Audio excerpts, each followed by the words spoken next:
following podcast is brought to you exclusively by the Rad Rob Radio Network.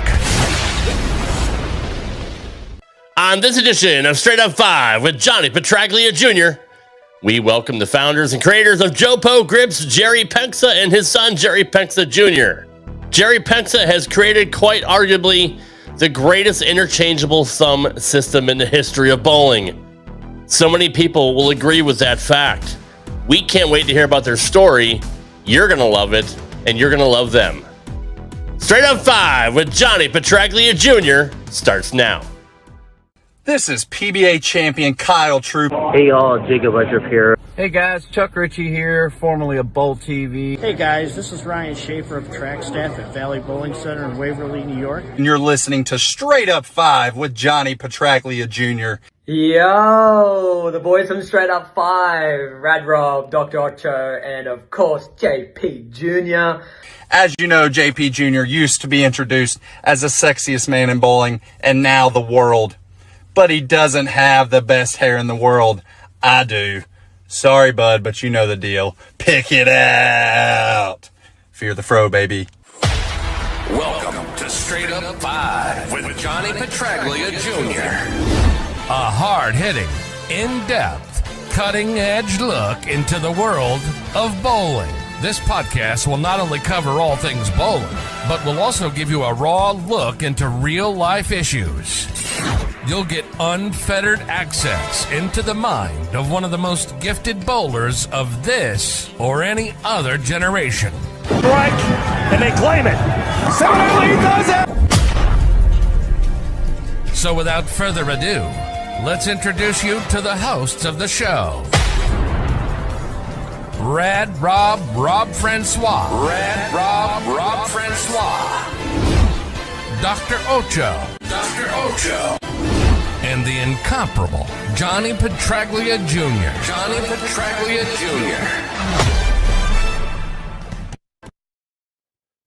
Hey guys, welcome back to Straight Up 5 with Johnny Petraglia Jr. I am your host, Rad Rob Francois. You know, I suck. I went to hit the old Popeyes button and I hit my mute button. I'm so used to muting myself when Ocho's talking because he's just so obnoxious. Love that chicken from Popeyes. This is episode number 171. 171, that's nuts. I can't get over that. Let's see who's in the chat tonight. I'm already off my game. I'm watching the playoffs. It's 1-1. I'm stressed out. I hate the Yankees. What's up, Stang Man? Crambones in the house.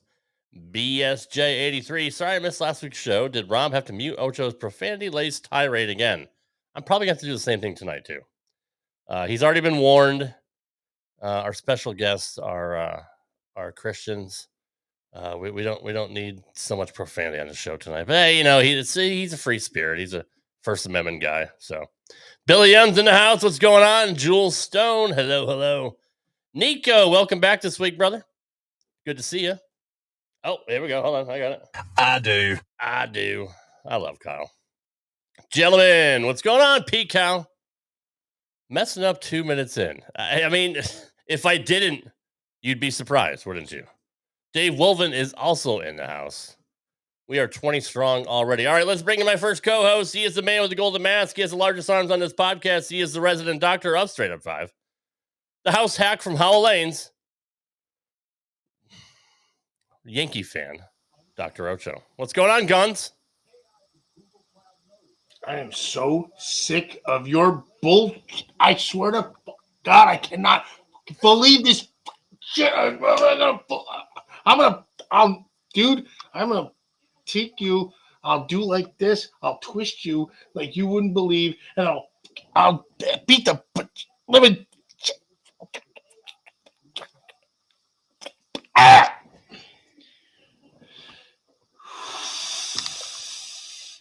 Also joining us is the host of the most. He is number 7 in the program, number 1 in your hearts, the sexiest man in the world, Johnny Petraglia Jr. What up, JP?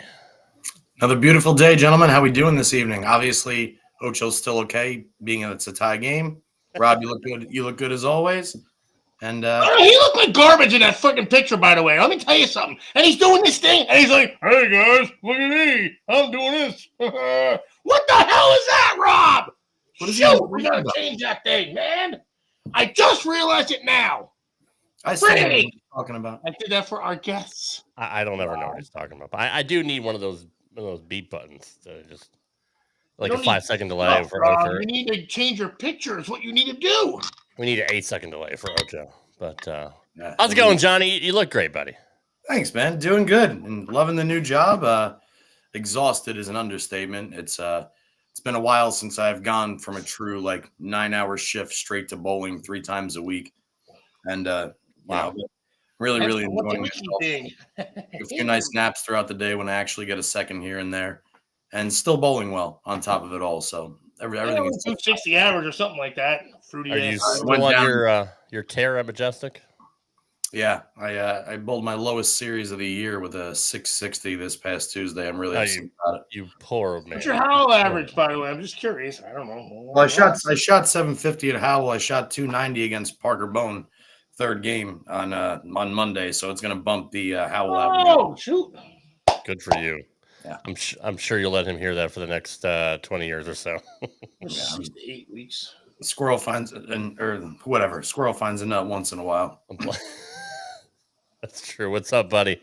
All right. As always, we whenever we have a first-time guest or guests on the show, we play a highlight package. So let's get into a little bit about our guest tonight and JoPo Grips. Why are JoPo Grips the best in the business? Well, let's hear it in their own words, and then from actual bowlers that have used the products. When I first got in this business, I came over to my distributor and I showed them my product, and they told me, "Don't even come. I don't want to see your product. You have no chance of getting a space." I brought it in. I showed them the product. The very next day, they put an order in. We have expanded our business from not just in Michigan, but all the United States. Now we're up in all the European countries. We're also in Singapore, Canada, and Australia. I designed this product to be more durable than the other products on the market due to the design. The design has a couple features, and one is the threaded technology and the other one's the tabs. Using our product gives you a couple layers of security. Imagine putting a nut on a bolt, screw it on, and then try to take it off. You cannot do it. As a bowler, you know the worst thing that can happen to you is having your league night stopped while they're looking for an interchangeable thumb, especially if it's yours. That's why I invented the JoPo Twist. I've used all the brands, and I can tell you from personal experience that this is the best. Over the weekend, we bowled a tournament. We literally watched a gentleman lose 2 thumbs. He actually had to use somebody else's thumb and continue to try to bowl his best. To me, that would have been absolutely awful. And honestly, I think if he was using JoPo, that would have never happened. The difference between a JoPo and a switch. So I'm converting over, I'm switching over. So turn it out. You see the locking mechanism on there? It makes sure it's secure. The ridges are in there as well. So once you want to put it in, turn, see how easy it went in, and it clicks. So that's how you know it's secure. I'm switching to JoPo thumb inserts. The main reason that I want to is because of the reliability. So what I mean is the JoPo Twist system actually has 3 interlocking tabs on the bottom that are far more structurally integral than others on the market, and it provides a lot of comfort and confidence in knowing that these will not break. Hello, my name is Michael Calhoun. I'm here at Bow Expo, the exhibition, the ball demo. I'm here with JoPo Grips. Just here to talk about a little bit about our product and give you a little information. Here's our outer sleeve. Goes in the ball, outer sleeve drilled, 1.5 bit, 3.22 inches deep. So you see that. Here's our inner. You got the 3 tabs. It's connected to the inner, and you got the flutes. Obviously, twist. You hear the snap, the lock. So show me colors, colors I need. Pictures this time. Show me food and sights and sound. One of their staff members is PBA Hall of Famer Sean Rash, who, while using JoPo Grips, got a huge win this past season.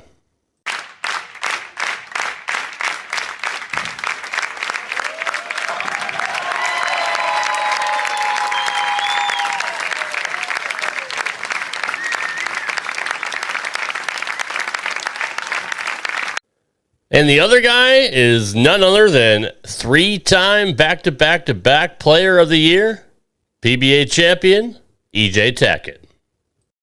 Get ready to be calling him the 3-time defending Player of the Year. 3 in a row. Yep, 3 in a row. Soak it in. This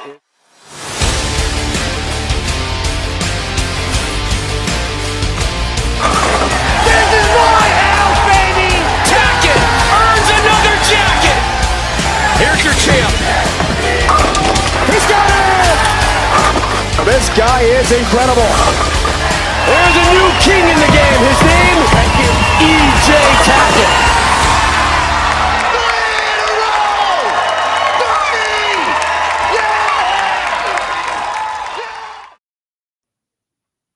It is my esteemed pleasure to welcome a very special guest, Jerry Penxa and Jerry Penxa Jr. from JoPo Grips. Good evening, gentlemen. Thanks for being on the show. Hi, guys. Thanks, guys. Pleasure to have you, gents. Thank you. Heck yeah. Rob, you want to take it away? Yeah, so I was first introduced to these fine gentlemen through Amanda Moore, one of our guests that was on our show this year, and we were on her show, Reset and Rise to the Unbreakable. And we had a great conversation with Jerry and Jerry Jr. and got to hear the remarkable story about how resilient they were when nobody really wanted to listen to them when they were trying to get their product out there. So very fortunate for Amanda introducing us. And right after the show, I asked Jerry Jr. if he wanted to be on Straight at 5. And of course, he was very gracious and said yes. So we're glad to have them here. I'm big fans of you guys. I haven't been bowling in quite a few years, but when I do get back, I do plan on using your products. Because can we tell them that the Just Twist is backwards and it says "Tissues"? I don't know if we can help that, unfortunately. I'm just saying, because all you gotta do is do the reverse thing. If you go to your settings, I should do it too, since my shirt says "Salva or whatever it is." I'm just saying, because go to settings and video right now. You can mirror your camera if you want to do that, but Ocho's just he's doing what he does. Doctor interrupted.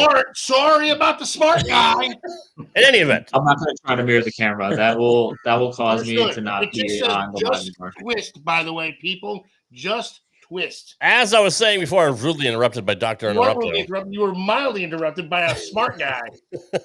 I do plan on using you guys' products when I start bowling again because from everything I've seen. Doing all the research, you guys really have top-notch stuff. So, Jerry, tell a little bit about how you got your company started and why did you feel like you wanted to hop in the bowling game with interchangeable thumbs? Well, been a bowler all my whole life, and very, very, my thumb was the best thing. It had to be right every single time. So I actually had my bowling balls drilled up, and then I would get my own sander and my own bevel knife and work out my own thumbs because I had to have it the way I wanted. I have used the other interchangeables, and I just didn't really like how they performed. So after a while, sitting back and being a tool designer that I was, my job was to make either parts or tooling more efficient. So it was really easy to me to actually sit down one day and ask people what they didn't like about the other products, sit down for a couple minutes on my computer, design around the things that people did not like. And then we ended up coming up with this product. So, at the end of the day that I just needed a product that I could trust and be confident in order to get, the games in that I needed to get in.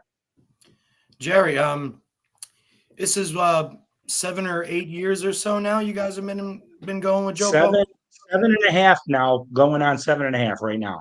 Since the first day it was introduced. It's so ironic because at right around that time, I got out of the pro shop game. I was actually affiliated with Bowlers Mart out at our Vegas locations. and Mike Calhoun was a good friend, and he was just starting to talk about JoPo as I was exiting the industry. So it was awesome to see him in the opening tutorial, learning about your product and everything like that. But he swore by him, and now ever since then, I mean, they're everywhere. One of our friends that we talk about that's always in the chat, Jules, she's the first person that I've seen actually use them. Where I'm like, holy crap, they're fantastic. They're so stable. They're so.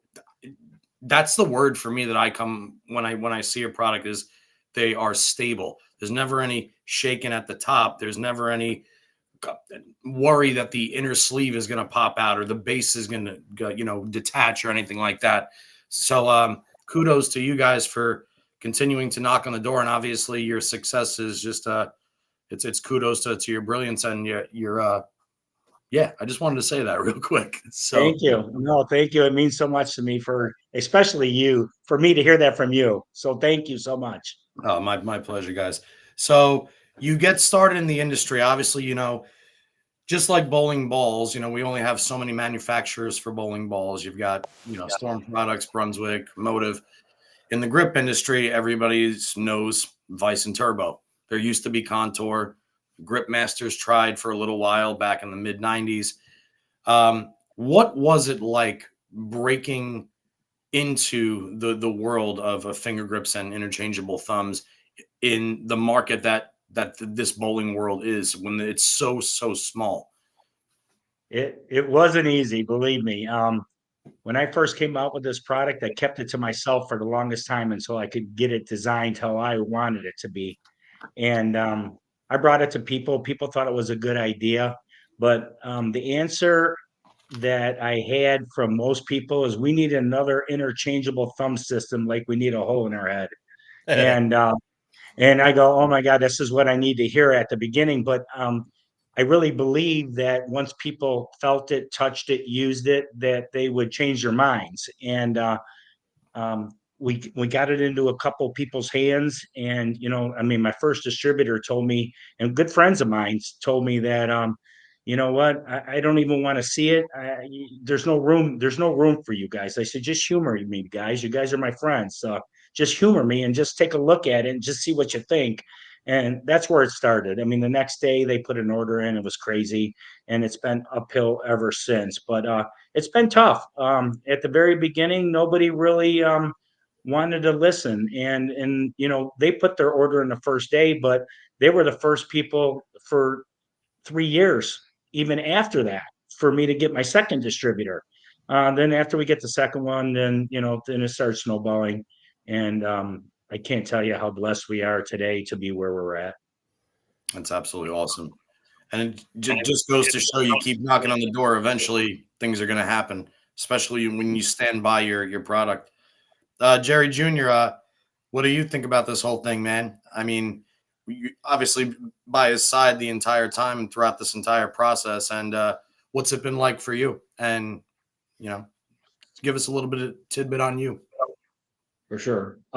So zero engineering mind when it comes down to it. So I'm giving him all the kudos for that. I went to school for sales and marketing. And even better yet, I guess, him being the old guy, and my sister and myself and my brother-in-law being, I guess, in the younger side, even though we're in our 30s now. We were used to the social media thing, and that's kind of how we got involved from the get-go. But standing next to him, I mean, the guy's been my idol since I can remember, right? I mean, there's a picture of me throwing a bowling ball down the lane. It's because of him. So my passion started early in this game, and obviously this thing that we thought was basically a dream, let alone a hobby, turning into something way crazier and being able to, have car rides with, Sean Rash and EJ Tackett, and being able to hug those guys when they win a championship. It's like something that there's no really words to explain, because again, you idolize these guys your entire life, and now I get to hang out with them like they're my brothers. So it's been quite a ride. That's awesome. Well said, dude. And Jerry, you were a machinist by trade, correct? No, I was an actual tool designer. That's Oh, what you're I a designer. Okay, I'm sorry. tool I designer. did hold. Again, my job was just to make tooling more efficient, try to get parts out faster. More parts you get done in an hour, the more money they made. And also, one of my jobs were when a part came in to try to make it a better part so it would last longer. So the background was pretty set there for me to do what I did today. So when you were coming up with the actual design, what was it in your mind that you want to make differently than everybody else? Obviously, we know the whole snap thing is just satisfying. Like I would just play with it all day. I would just turn it and snap it, turn it and snap it. Like it just, I love that textile feedback or tactile feedback. But when you're thinking of design, I mean, did you go through different phases of it, or did you pretty much know early on exactly how you wanted to do it? It was easy, to be honest with you. It made me so mad that that this an interchangeable could be made so much better that and it took me so long. I thought about this for literally 20 years in the making because this is what I've done my whole life. And then one day I just sat down when somebody says, this is what you do. Why don't you try to do it? And I sat down and literally designed this thing in about a couple hours. I'm not even kidding you. But I did get the feedback from people. I asked them what they didn't like in a product, and people didn't like the wiggle at the top. So I designed a inboard spring basically to push back like a nut on a bolt. And people didn't like that the tabs broke. So I made the tabs so much bigger that they couldn't break. And, I added a reinforcement rib to the bottom. So it's almost impossible for that to happen. Another thing is they didn't like how the removal tool to take them out if they got tight, because it was just a circle and a circle, the plug that goes into the circle. And, being in engineering business, in order to take something off, you got to have positive sides, like a screwdriver or a socket wrench. So we made that happen. And one of the biggest complaints that people had is if anything failed, it could come off in their backswing. And as the ball's coming off their hand, the span gets longer and sometimes it doesn't come off your hand. That actually happened to me. So with our product, you can actually screw it in and not even click it in, and it can't come out until you take your fingers out of the ball and spin it 360. So this product shouldn't hurt yourself either at any time. So I just listened to the customers, what they didn't like about other things, and that was the first thing I worked on. And at the end of the day, this is what we came up with. Have you come across, even in the early going, were there any issues in the original manufacturing of it? Like, did you run into any walls where like, oh crap, this is getting stuck halfway down, or it's shifty a little bit that you had to kind of like weed out all the problems with? Yeah, so we're on our third revision. When I first started it too, when you were to put the grip into the ball, you had to put it between 6 and 7 o'clock and then spin it in and it would find itself because there's one big groove, two small grooves. So if you put it in at 9 o'clock, it kind of want to get hung up. Since then, I've redesigned it where there's a flat on it. So if you put it in there and just spin it in by your hand, it should find the big groove. And that was a big issue at the beginning because you had to do it that way. At the beginning too, we had tabs on there that weren't reinforced with a gusset on there. And because the snapping was so tough, and I designed it that way because I'd rather it be tough to snap in and you have to use a tool than the alternative. That our tabs would, after a while, in my opinion, still last longer than my competitors, but they would fail. So in the process, I designed the room for improvement and actually without having to change the product, because that would have been huge to change the product in the middle and say, well, now you got to use this other product because the other one doesn't work. So I kind of worked it a way that if that particular first version didn't work, we could beef it up or revise it or make it a better version in order to still work with the same outers. So our same outers and our same inners have worked interchangeably with each other from revision 1, and now we're on revision 3. And I think that's where we're going to stay, to be honest with you. I think I'm pretty happy how this product performs right now. So I don't anticipate any more changes, to be honest with you. I mean, looking at just pull that picture back up, Rob. I mean, just the design itself it looks virtually indestructible. I mean, It's amazing. And they're so clean looking, and they're very, very vibrant. You're gonna make me want to use my thumb again, man. I told you guys we're gonna try to get his thumb back in the ball. I'm telling you. That would be amazing for you at least to try it for a season, and then we'll see what happens after that. But yeah, perception is a crazy, crazy, crazy thing. Yeah, well, you certainly got my attention with that for sure. So, aside from the interlocking mechanism, which is unmatched to the rest, I've done research on all of them. What about your actual grip makes it better than your competitors? Our finger grip? Your finger, yes, your finger grips. So our finger grips, so you know, I mean, we had our thumb grip, and in order for me to like be in the business, first of all, we had to come up with a finger grip. And I always say in 100 years, we needed to come up with a finger grip because I don't think there's going to be any one-handers left, and everybody's going to be throwing a two-handed. So we had to come up with a finger grip, and for two reasons: because of the two-handers are all over the place right now, and another reason is that I didn't want you using my thumb and using my competitors' finger grips. So we decided to make a finger grip so you could do a one-stop shop and be able to use both these products without having, to go to my competitor. It's like having a snap-on, ratchet in your toolbox and using Craftsman sockets. And so we felt like this is a step that we needed to do. So we did some testing. I got my manufacturer and my distributor and the people that actually make grips to come up with a product.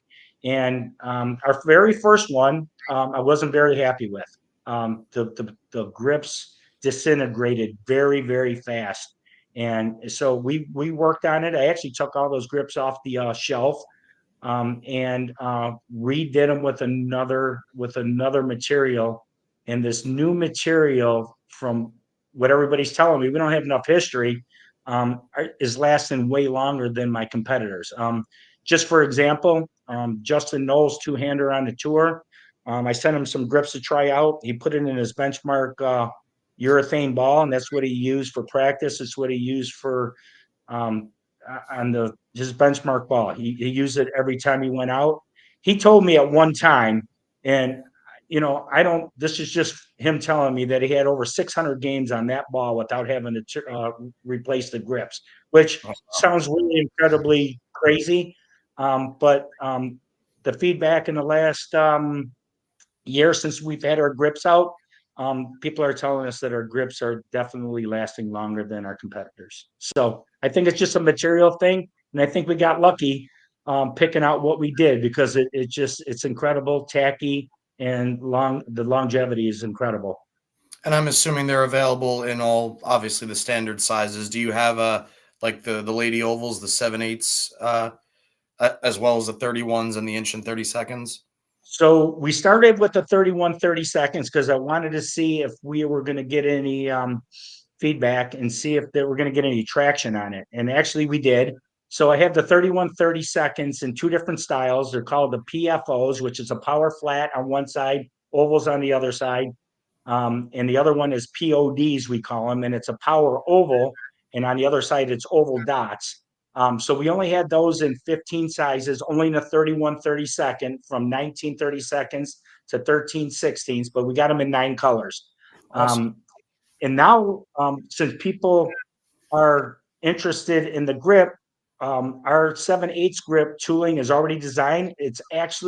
We're probably going to be running parts this week in our new 7/8 and 15 sizes. So we do have the lady sizes coming up in the same styles, same colors. The 1 and 32nd yet is our next go around. So we got to do it in steps due to the finances. That's awesome. Excellent. Excellent. Now, you did bring up something because I had asked you if you're going to make interchangeable finger grips on our other show. And, well, let everybody know here what you've thought about that.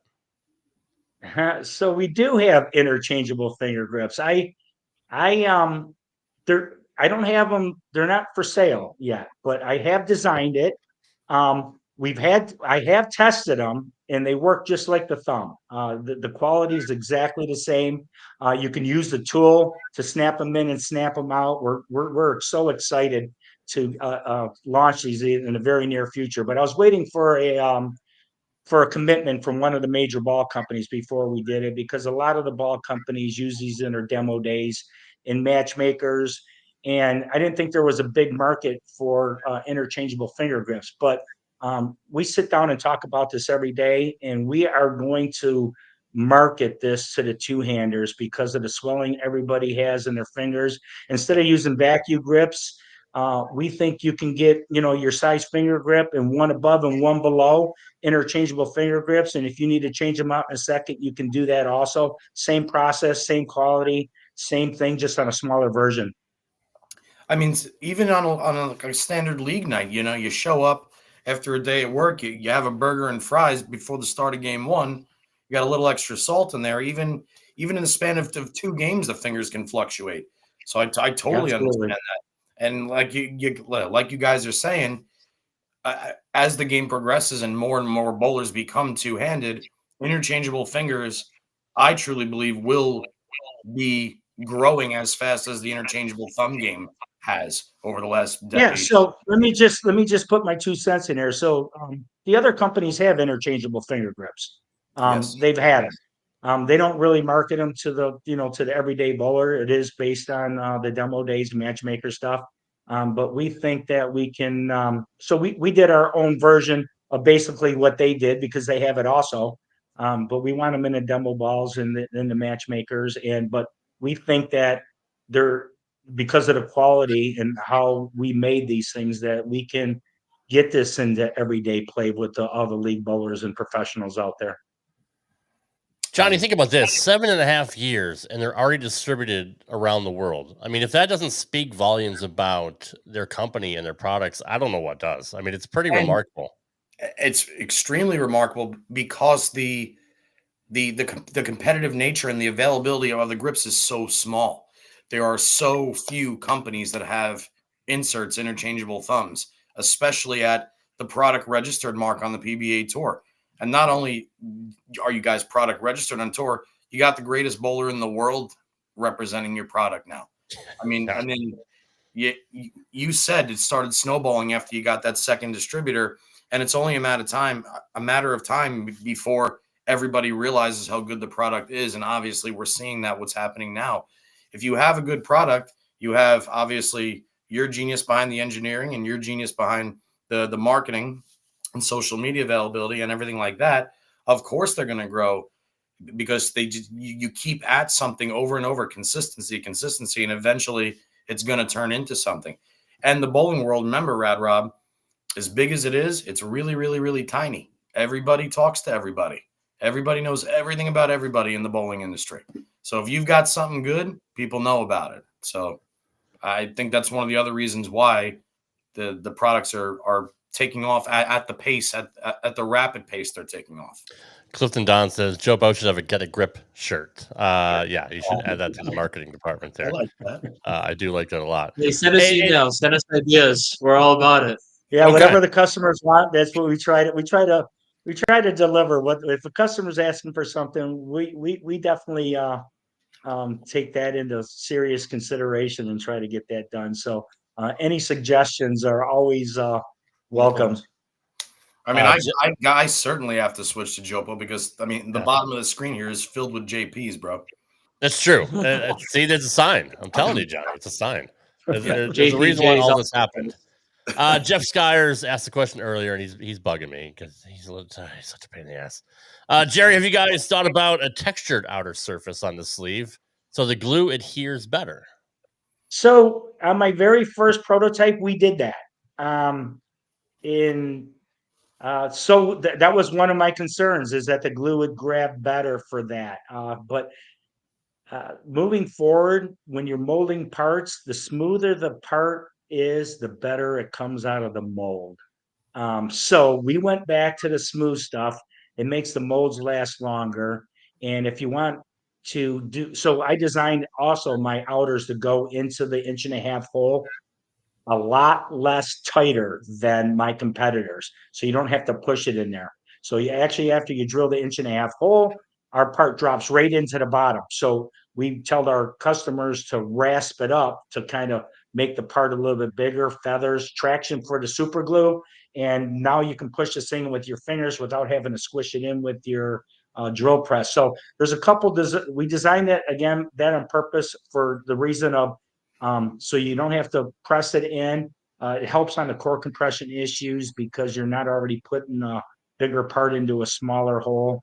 And by rasping it up and roughing it up, you can fit it into, to your liking and get it in there, and it adds traction like tire tracks to get the glue to stick. It's honestly, it really is amazing how much different yours are compared to everybody else, and especially with the locking mechanism.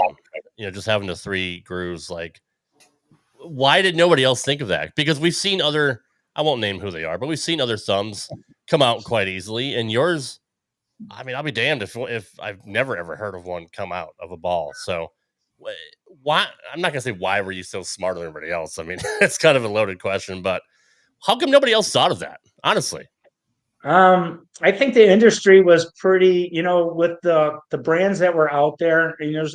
There's more than the big guys. There's more than my competitors. There was 3 or 4 or 5 of them out there, but 2 major ones and another 3 major ones before we came out.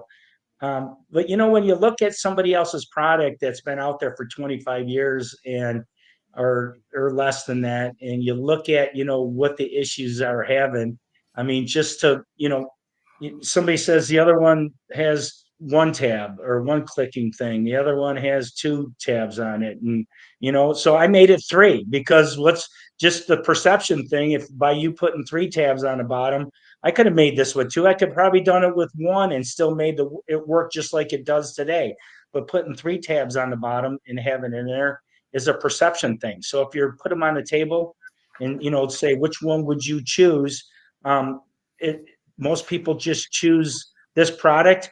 And again, I know it's my product and I'm not bragging about it, but perception is a big thing. And when you look at something and you think it's better because it looks better, that gets me halfway home right there before you even try it out. That's very true. That's very true. Jerry Jr., on the marketing side, we've talked about this so many times on the show, how bowlers themselves are horrible at promoting themselves on social media. Very, very few of them do well. And we've seen the PBA on Facebook, and their page is actually doing very well.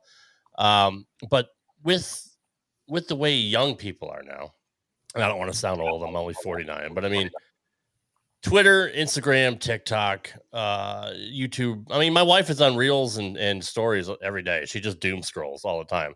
And that's what a lot of people do now. So what do you do to kind of catch people's attention since you're the marketing guru? I would say keep it simple and sweet for the most part. Something that grabs attention when you're looking at it.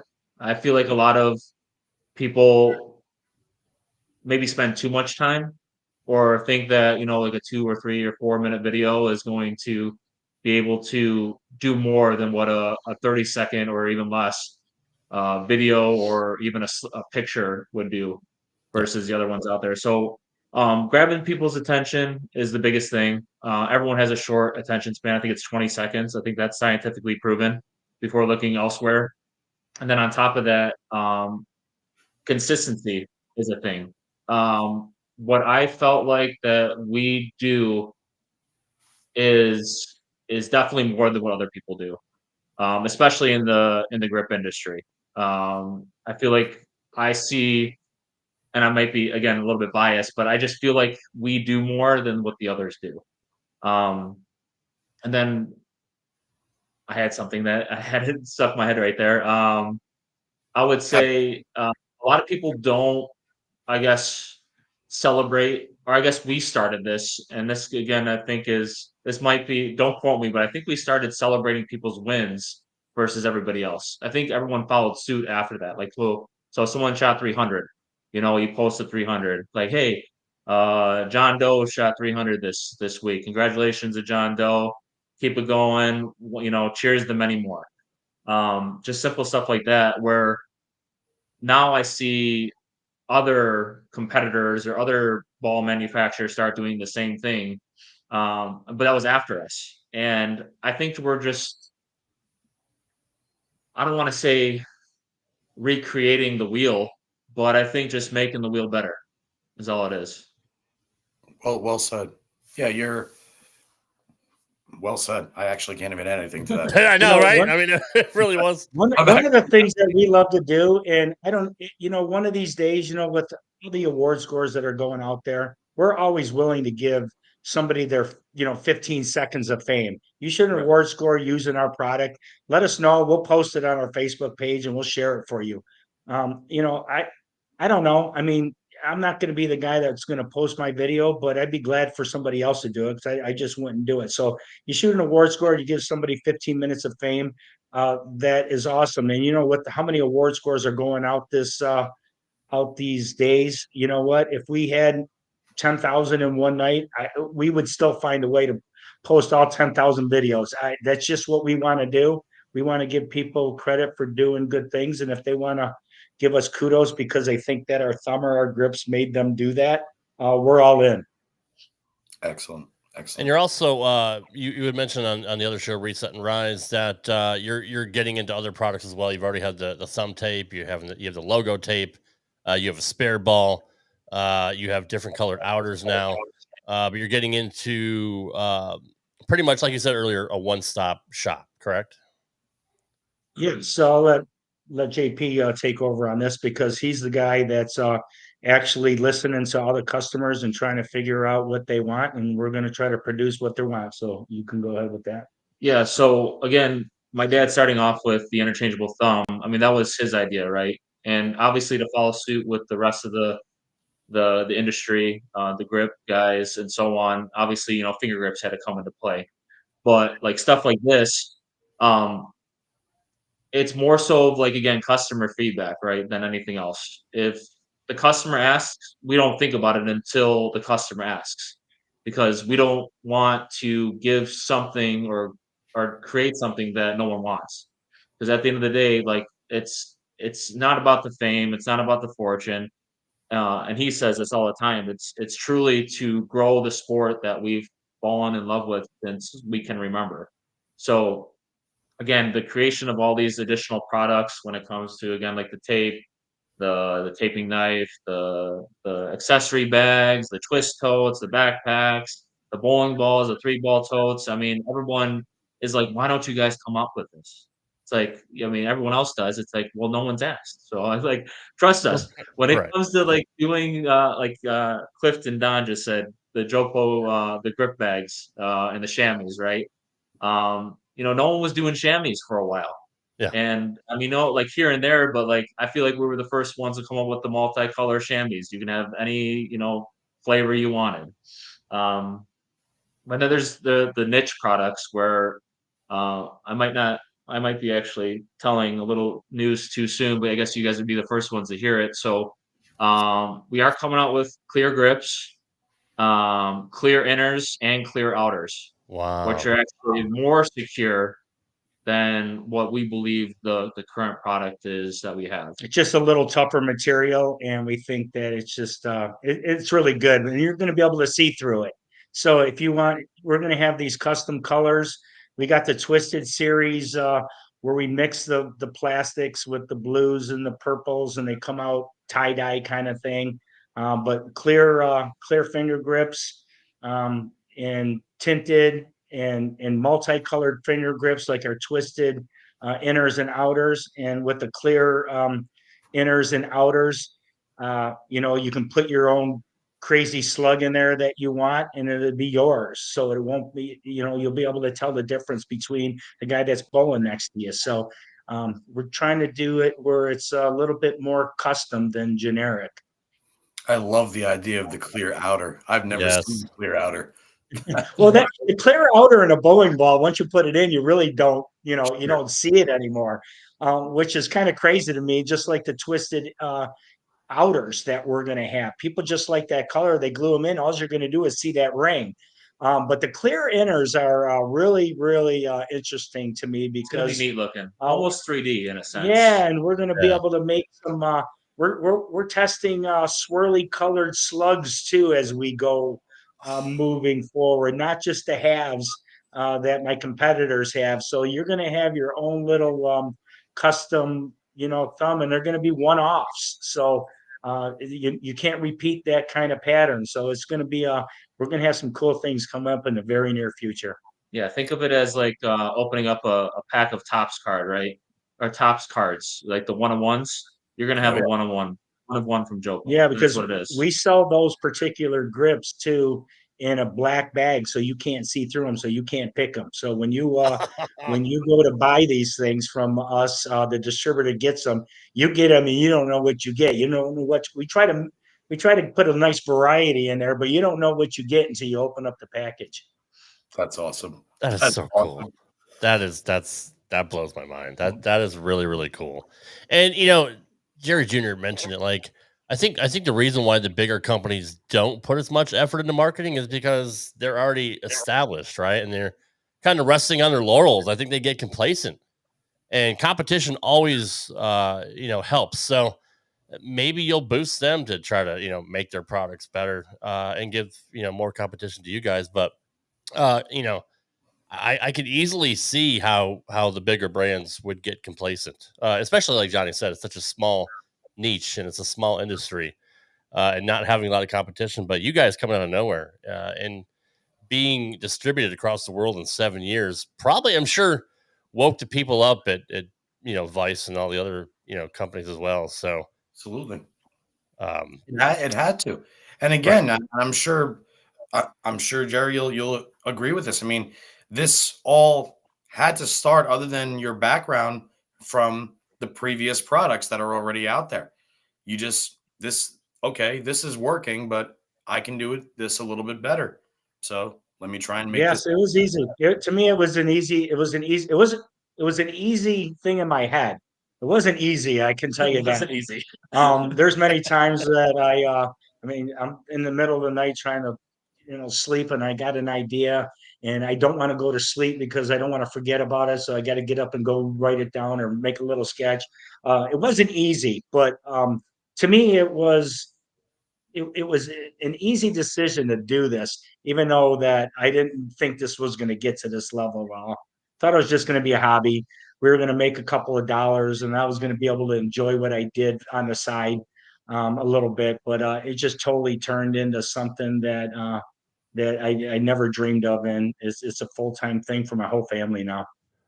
And doing trendy things too, like that's just so sexy, Johnny. Like they're just to stay ahead of the curve, and like the one-of-one stuff and the different colors and the clear, like just to honestly just do stuff that's hip and trendy is again something the big companies aren't normally going to do because they're And already there. like what one of the people in the comments said, and looking after the best interest of your customers.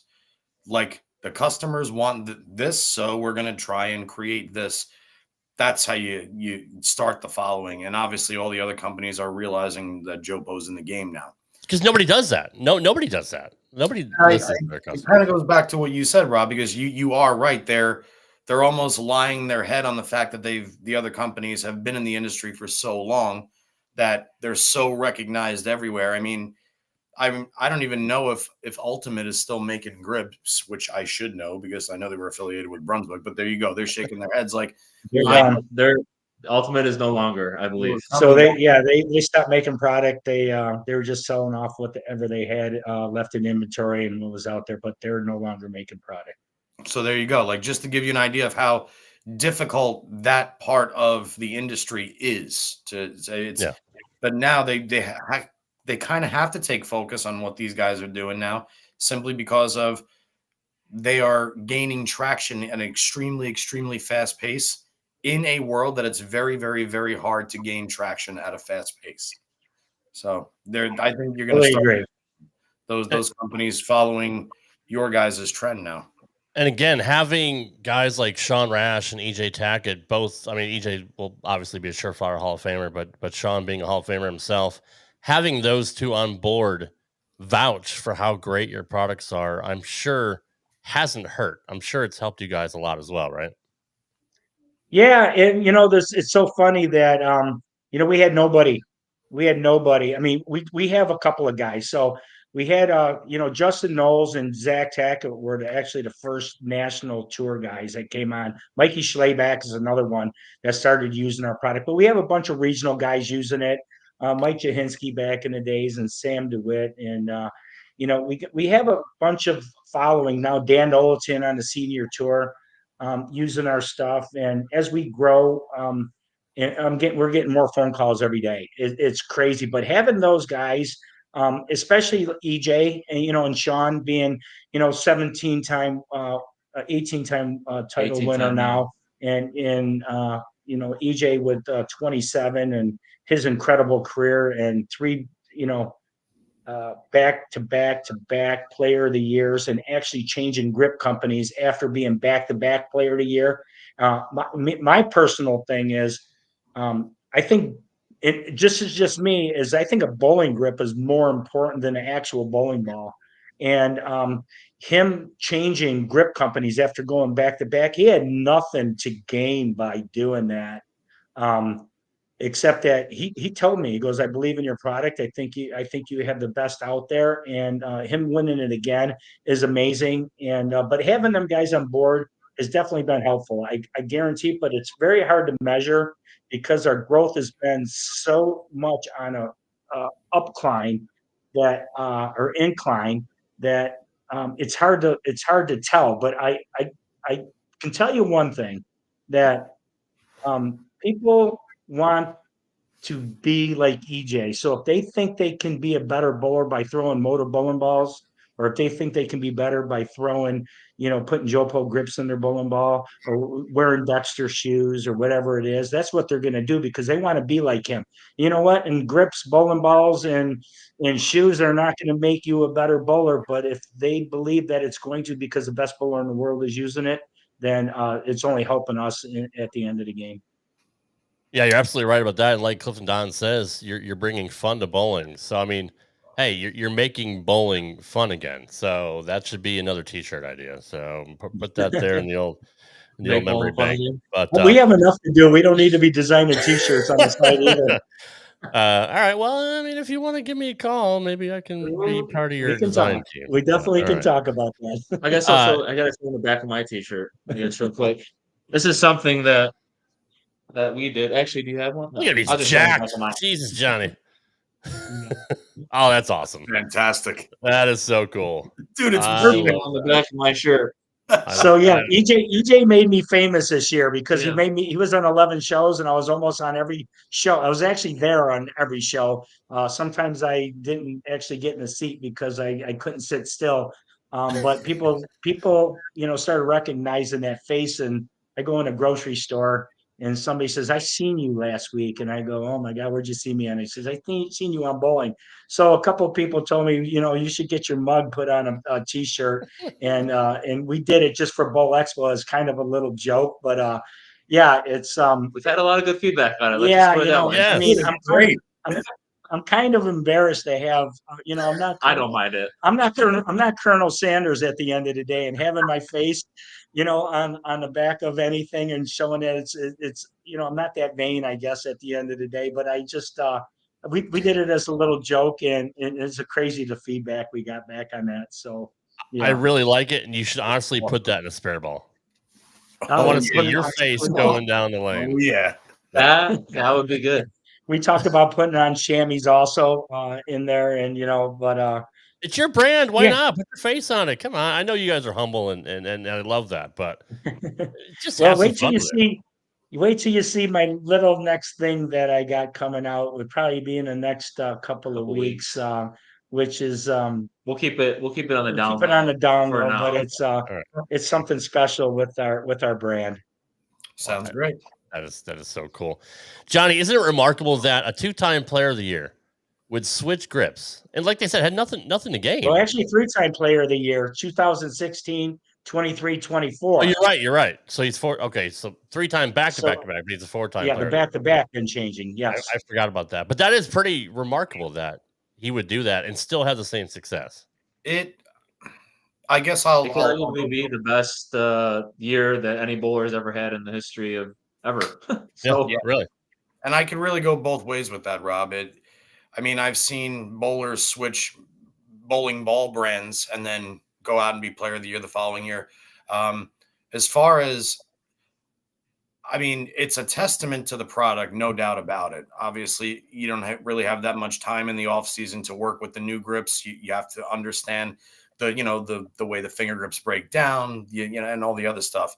But truth be told, it would take a lot out of me to come off a player of the year season or 2 player of the year seasons back to back. And part of me would be like, if it's not broke, don't fix it.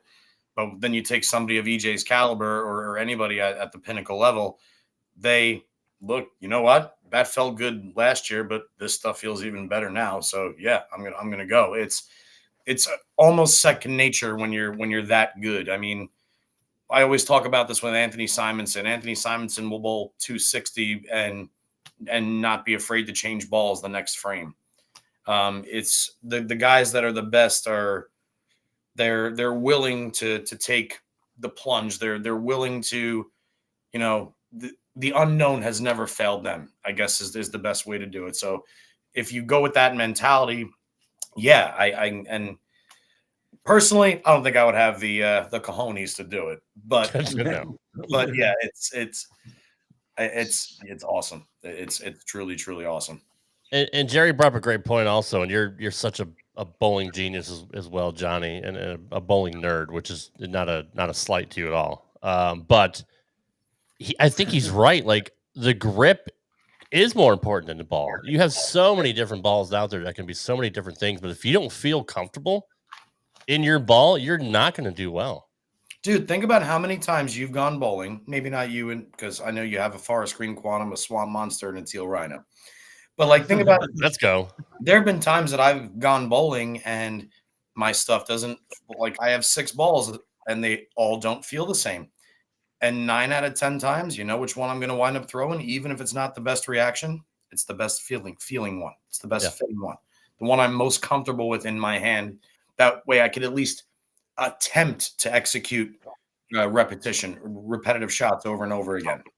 So the grip and your shoes, man. If your shoes ain't tied the right way or bowed the right way, and you can't, come off that plant knee into the slide knee, and you don't have the right grip, it's over. It doesn't matter how good your ball reaction is if you can't repeat. So yeah, you guys hit the nail on the head with that. Feel and fit is absolutely everything, and if you have that, it's a hell of a lot easier to execute good shots. And you brought up shoes, for example, too. Are you guys looking at getting into the shoe business as well?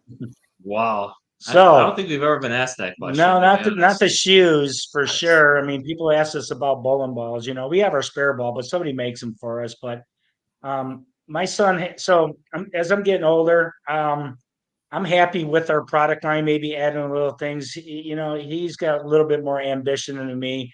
I go to bed at 7:30 every night, and he wants to do bigger and better things. So we got a lot of things, we're thinking about it. But shoes, no, we'll let the shoes stay to the guys that are doing. They do a great job right now, so we're not going to touch that. But we talked about bowling balls one day, and I really don't want to get in the bowling ball business either. But just the challenge of it is kind of interesting to me more than anything. But yeah, we'll leave that go for a while too. But if we get in a bowling ball business or anything down the road, I'm sure it'll be long gone after I'm gone. Interchangeable soles. I'm just saying, interchangeable soles is the way to go. That's get ahead of the curve. I'm telling you, do it right now before anybody else does. Those are already invented. No, I know they are, but you can make them better, just like you made everything else better. So I don't know if we could on that particular platform. So, but yeah. All right. I just thought. I thought I'd throw it out there. Just hey, my mind. I have a marketing mind as well, so I'm an entrepreneur at heart with no money. So it's just Anything to do, anything we can come up with to make a nickel, it's always doable, I guess. And I didn't get into this for the money. So when I say that, I don't really mean that. But you wouldn't do it to lose money. So anything that we can do to kind of, boost the brand, promote the brand, we're all in for it. I mean, you started in your house, like like you told us in the other show, just had machines all over your living room, like, and to where you are now with I saw part of your warehouse when you were broadcasting Yeah. another show. But is it surreal to you guys how much success you've had in 7 years? It doesn't make sense to this Right. day still. Like, I think I said it on the last podcast with Amanda, was like, I wake up every day doing what I love. I work probably 3 times as much as I do. I work 3 times more now than I've ever done in my life, but I love doing it. So it doesn't even feel like work at this point. So, and that's another thing. So when you say like, I mean, there's a TikTok video that I posted a while back where it shows me, my dad, and his good buddy Randy, and we're on the countertop and we're gluing these pieces together. And it was probably that 7.5 years ago. I mean, that was Yeah. probably 7 years ago, 6 months in, right? And this is probably actually the first order that we're working on. And I mean, it's such a good, I guess, like visual of where we're at now. But again, even the visual now doesn't feel realistic. Everyone tells us every day, like, you guys are the best. You guys are doing such great things. You guys are, revolutionizing what's never been done in the past. Or even though those guys paved the way, like Turbo and Vice, I'll give them kudos all day long, because without them, there wouldn't be us.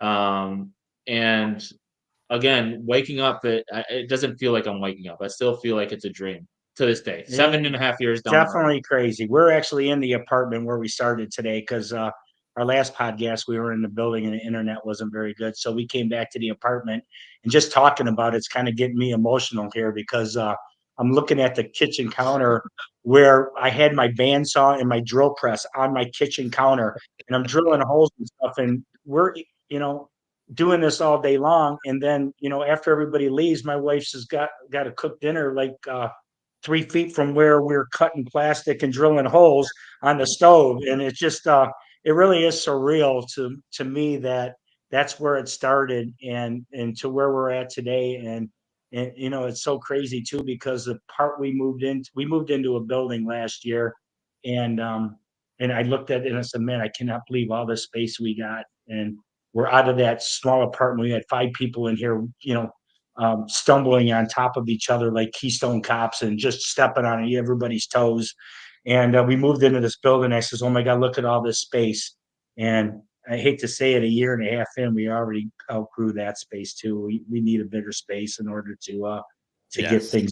And it's just, it really is surreal. And I am getting a little emotional because I just can't believe that where we started and where we are today it's crazy.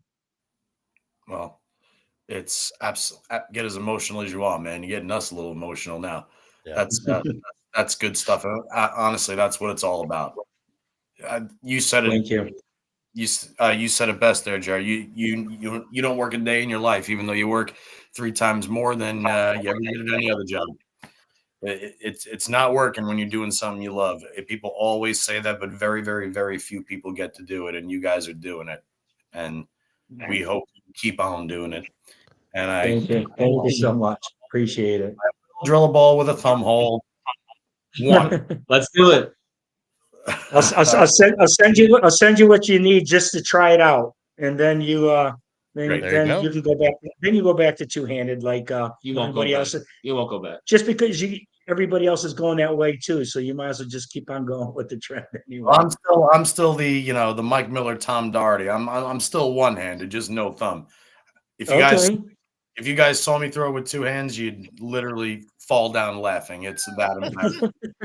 I get less rev rates and less speed, and I can't post it. I don't know. for people that can switch from one-handed to two-handed, like in the middle of their career, is absolutely mind-blowing. Especially when they get older, too. Especially when they get older. Crazy. Yeah, Walter Ray throwing a 300 two-handed. Come on. Crazy. Yeah. Mind-boggling. Yeah. It hurts to bowl one-handed, so I'm not doing it two-handed for sure. Now he's I know Walter's bowling left-handed because he hurt his shoulder. So who knows? He might throw 300 left-handed. Walter, he's natural left-handed. Do you ever hear that story? No, I didn't. So I think this story is true, where like he grew up in like going to bowling, and he saw people throwing it right-handed, and him being a natural left-hander, he was like, I'm just gonna throw it with my right hand because everyone's also doing it right-handed. So he's actually ambidextrous, where I think he's a horseshoe guy too, obviously. I think he plays horseshoes both ways, left-handed and right-handed, and he's pretty good at both ways. Yeah, so, he's won in both ways. Crazy. He's incredible. Walter Ray destroyed me in table tennis. I can't call it ping pong because he got mad at me. He destroyed me in table tennis in Virginia, and then he said, "I'll even the odds for you. I'll play left-handed," and he beat me with the exact same score left-handed too. So, Walter, I'm just going to go now. See you later. That's insane. Crazy. What can't he do? Look, you guys have a remarkable story, and I love the fact that you're still grounded and you're still humble, even though you've had so much success. And your wife, Marianne, is amazing as well. She's your rock, right? I mean, she's the backbone of the family. So, and getting to work with family every day, like Jerry Jr. said, you can't beat that. I mean, that's just it's a very special thing. And I did ask you on the other show if you had a number at some point, and you said, of course, everybody has a number. But I would just hold out as long as you could and get as much as you could, and then retire. I mean, it's just it would be a stupid number because we talk about this all the time, and this business isn't worth to somebody else what it is worth to me for sure, and it definitely isn't worth to somebody else what it is for my kids also. My kids, again, this family thing is it's crazy, and we see each other every day. Me, my son, my daughter, my son-in-law, my wife. We have a dog that's comes in. My two grandkids are there every day, riding their bikes in the shop and driving their trucks and doing their thing. And I have one of my friends that I grew up with. I met him literally in 1971 when I was 8 years old, and he's 5 years old. He works for me. Being able to go to work every day and laugh with your family and still get along. Our family is crazy, but usually when you're with your family all day long or with anybody that long, I don't know how people get along, but we are with each other all day long and all night, and we still like each other, so that's a bonus. See, and why would you want to get rid of that, right? I mean, there's no reason to, honestly. Yeah, there's a number. Well, and on top of it too, I'd still have to be involved some way anyway, even if the crazy number did come in. It just has to be that way. But I need to do this with my family, and that's what makes it so special at the end of the day. Now, Junior, would you ever entertain taking over the company? Say your dad didn't want to sell it, but wanted to retire. I mean, it's a no-brainer at this point.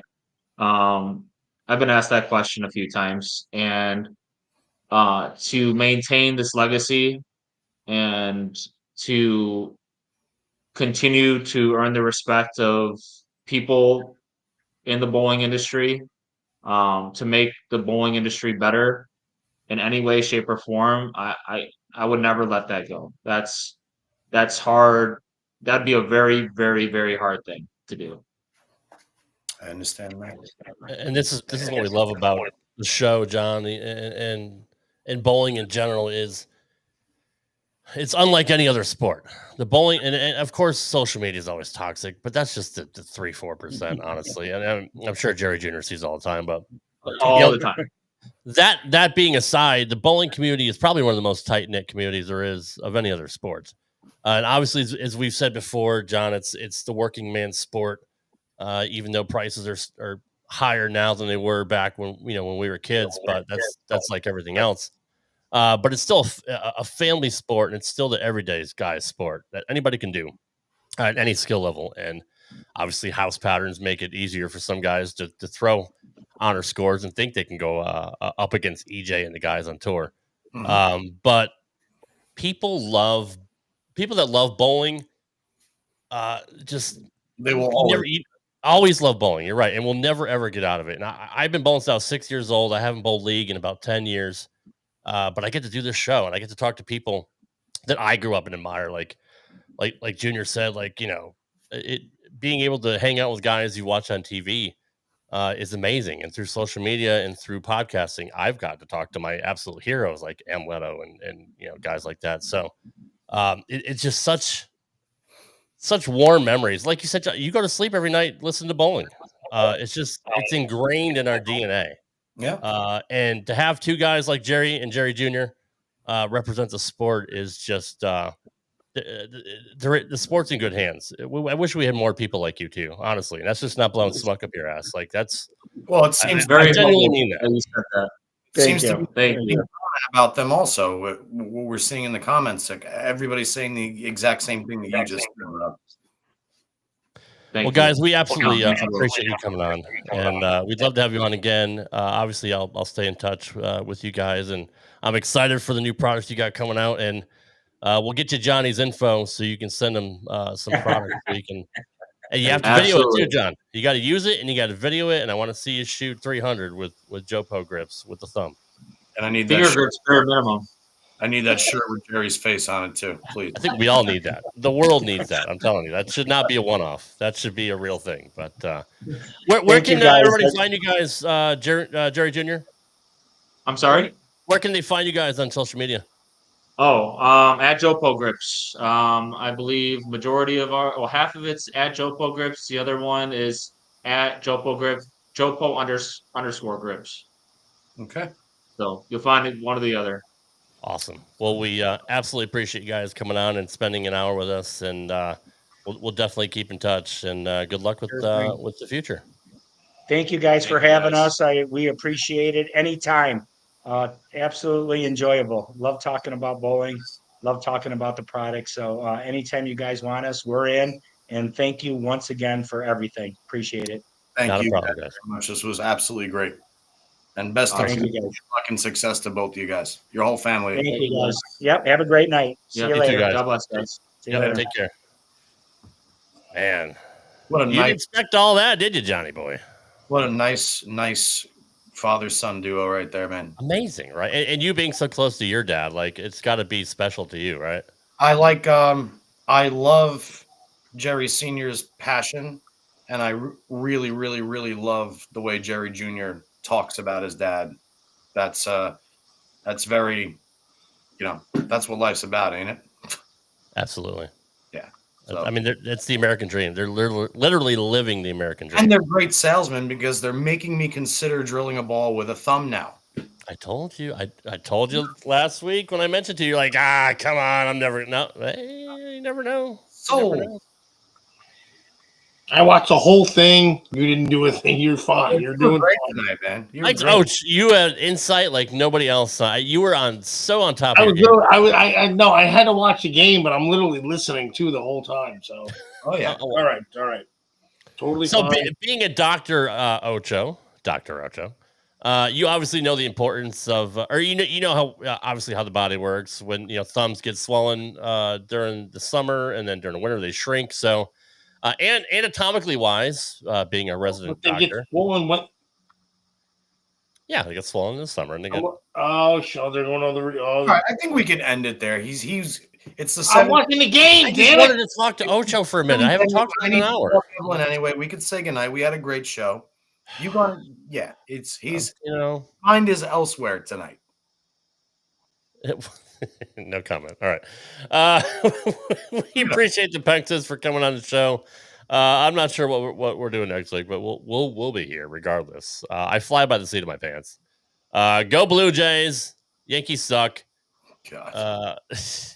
Running for Canada, you loser.